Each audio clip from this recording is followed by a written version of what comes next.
Episode of Capital Combat, your source for all things combat. I'm Hakeem Branch. I'm Rob Jarrell. And today we're going to be talking about SHOBox, the new generation that's going to be happening on Friday, August 9th, and the World Series of Fighting happening on NBC Sports on Saturday, August 10th. We're going to start with SHOBox. Alright, now with the SHOBox card we have former bronze medalist from the 2008 Olympics, Deontay Wilder versus Sergey Diakovic out of Belarus. Now, Deontay Wilder is touted as the next heavyweight sensation. All his fights have ended by knockout. 28 of them. Mostly in the first round. And let me say, he has a vicious right hand. Oh yeah. But the problem is, all he has is a vicious right hand. Now, Diakovic is a tough fighter. He's been around the block with the best in the business. The only issue with him is he may seem like a safe bet, but he will be Deontay Wilder's biggest threat to date. They've kind of had Deontay Wilder as a soft touch, giving him soft opponents, kind of working him way in. He's still a very raw fighter, but it's time for him to take that next level, and I think that's what Golden Boy is trying to do at this moment. Now, I personally don't think that this fight is that step up, because Diakovic is very shot worn. He's been in there with the best, and in his latest fights, he's been knocked out by those guys that he's been put in the ring with. And I think his punch resistance is kind of gone now. But he has the name. He has the notoriety. He was a heavyweight champion at one point in his career, back when he defeated Layman Brewster, separated his, detached his retina, and he was big back in around like the mid-2000s. Now he's a name on a resume, and with the knockout power that Deontay Wilder has, I don't think that Diakovic is going to put up much of a fight, but it's going to be that name and the notoriety that's going to get Deontay Wilder in line to be with the other big names of the division, the Areolas, the Seth Mitchells. Not yet ready for the Klitschko brothers, but he'll probably get in that conversation because of his connections. That's right. I mean, Diakovic, it is what it is, but he is a big step up from his Wilder's last opponents. I mean, you had Kelvin Price, you had Ollie Harrison. Those didn't go past the second round, all ended by knockout. But the one strategy for Deontay Wilder, even still being raw, he has that right hand, and he has a little bit of a flicker jab. So he throws a jab, and the second or third one is meant to blind his opponent, so they never see that right hand coming. Right. The only issue is Diakovic has seen it all, especially against the Klitschkos, who has probably the most dominant right hand in the heavyweight division. So hopefully he does not telegraph it when he throws it, and could add something else to the fight, or from his arsenal, maybe turning his jab into a hook. Right, and I think the work rate of Diakovic might be something that Deontay Wilder will be seeing for the first time, because he's a very busy fighter. He throws a lot of punches. He has decent power. But like I said earlier, at the end of the day, I think Wilder will come away with the knockout, maybe around the 4th or 5th round. It'll take him longer than his usual opponents, but I still think he'll get the knockout. Hopefully it will be a sensational one and can lead to a bigger step up in competition. Right. And maybe a shot on Raw's one-sided ass whoopings. Alright, for the next fight, it's going to be Gary Russell Jr. versus Juan Diaz. Now, if you don't know Gary Russell Jr., he was a former Olympian, and he's probably got the fastest hands in boxing. I mean, athletic and a variety of offensive maneuvers and abilities that are probably second to none in that division.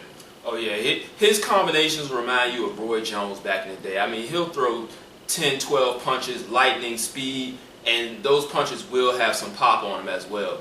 The thing we're going to be looking at for this fight is whether his hands can hold up to the onslaught that he brings. He broke his hand in his last fight, and this is his first fight back, so he's probably going to be taking it slow, trying to work off that trepidation of having his hand broken and seeing how it feel in those small gloves and the gauze.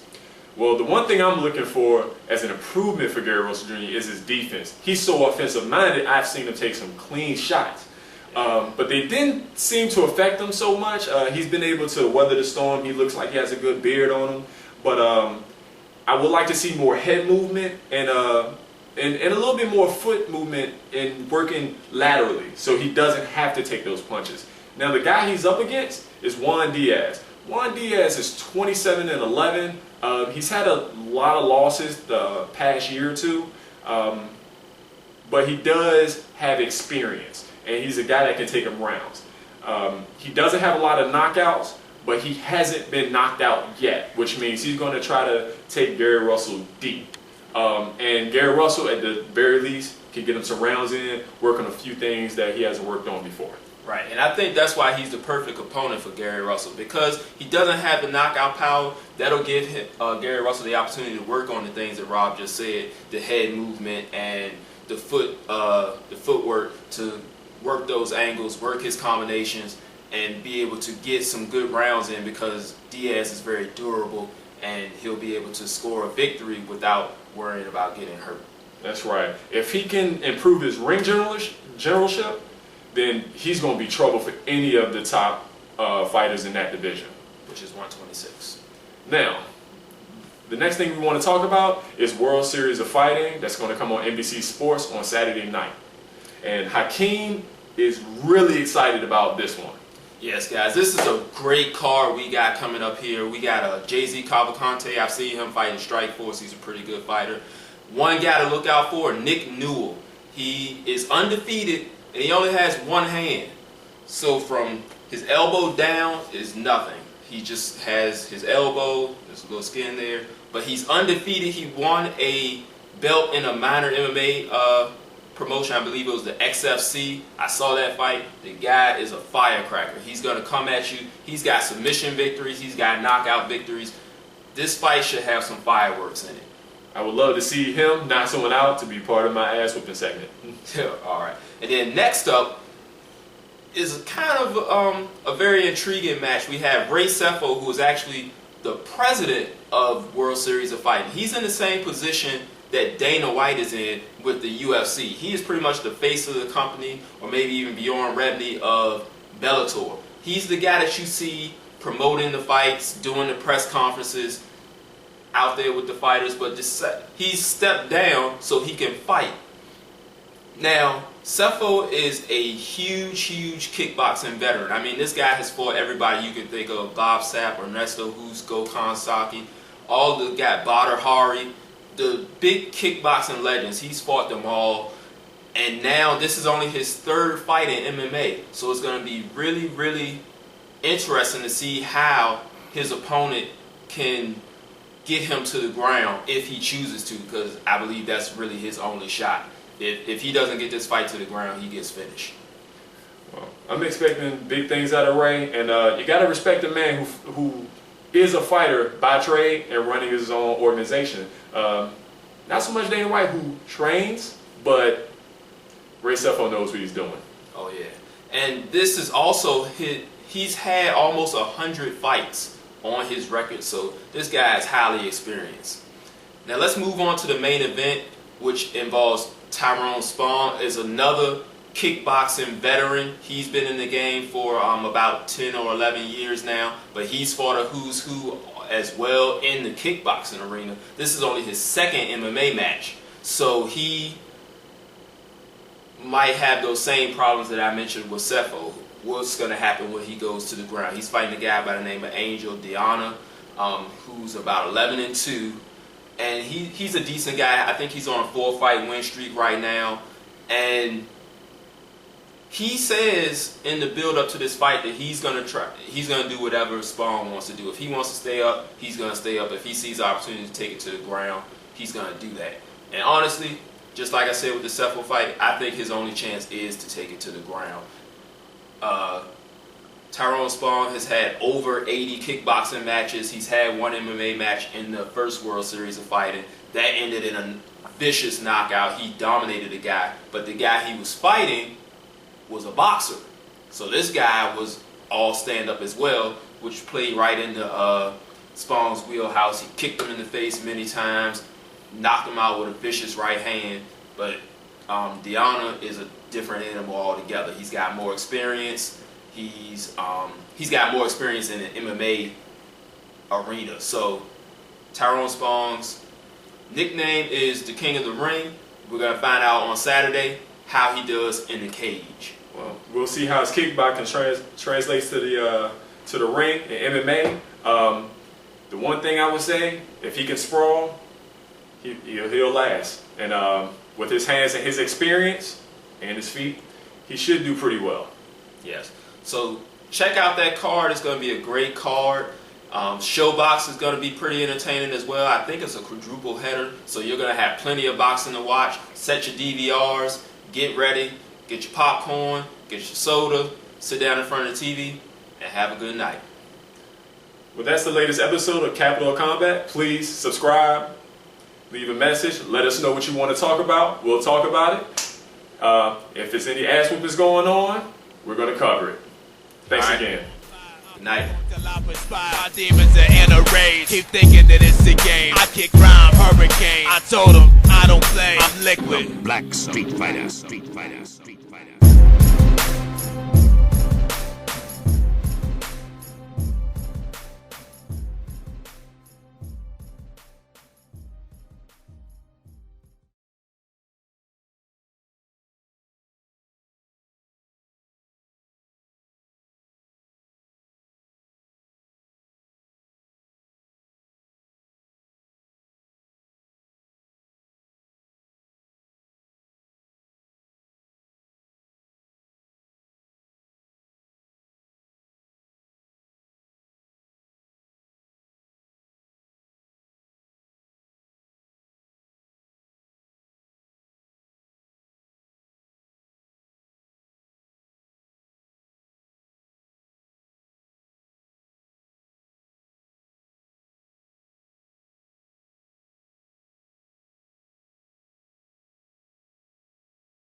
I perform till I perspire. My demons are in a rage. Keep thinking that it's a game. I kick rhyme, hurricane. I told them I don't play. I'm liquid. Black Street Fighter.